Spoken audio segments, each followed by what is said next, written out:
Hey. Stop. What you doing, man? Well, I had a little... Oh my God. Boo-boo.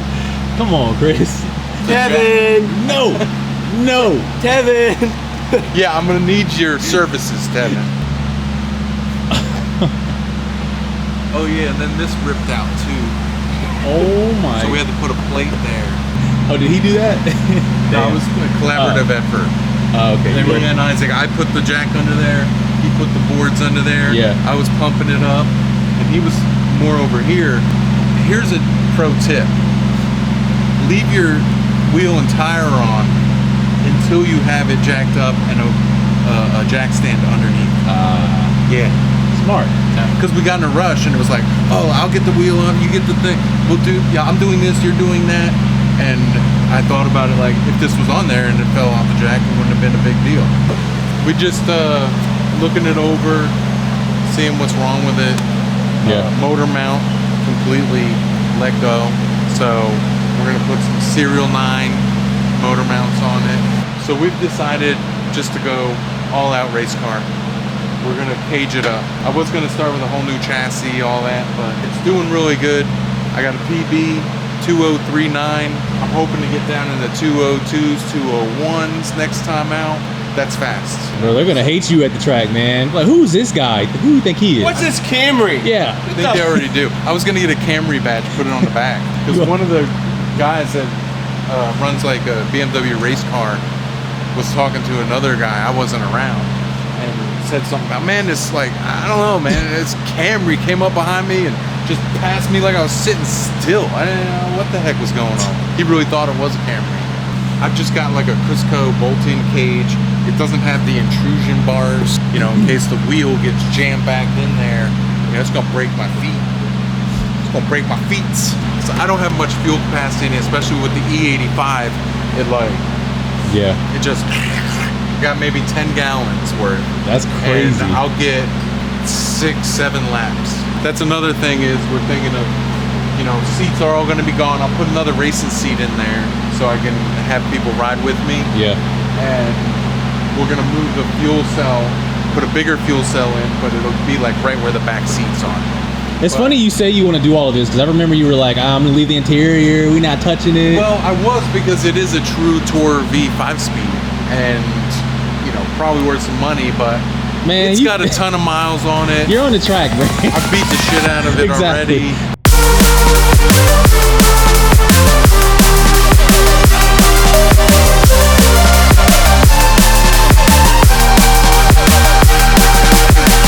That was my buddy Skylar. Okay. It had a 1J in it, and he blew it up, so he put a 2J in it, and done a top mount turbo, and basically that's it. This is powerful. Much as it can take. Much as it can take. Safely. Safely.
Alright guys, so after months of waiting, my new car is finally here.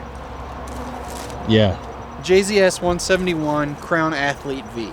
So I drove it home last night for the first time. My initial thought process synopsis of the car, what it feels like, is kind of like a GS300 and an LS430. Like it's a little bigger inside Right.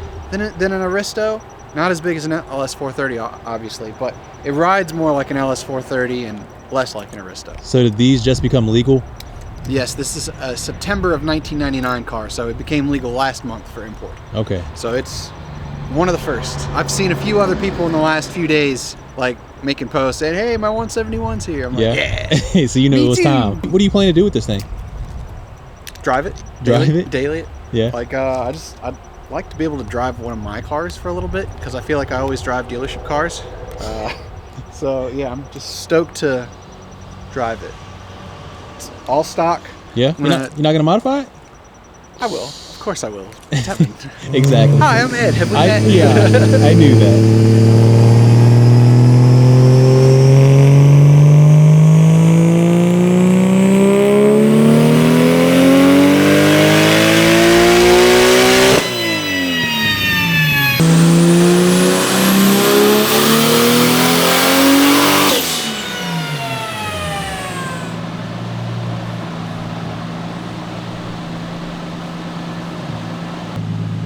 Hey, you got some French fries in there somewhere? No, I got my coffee with me though.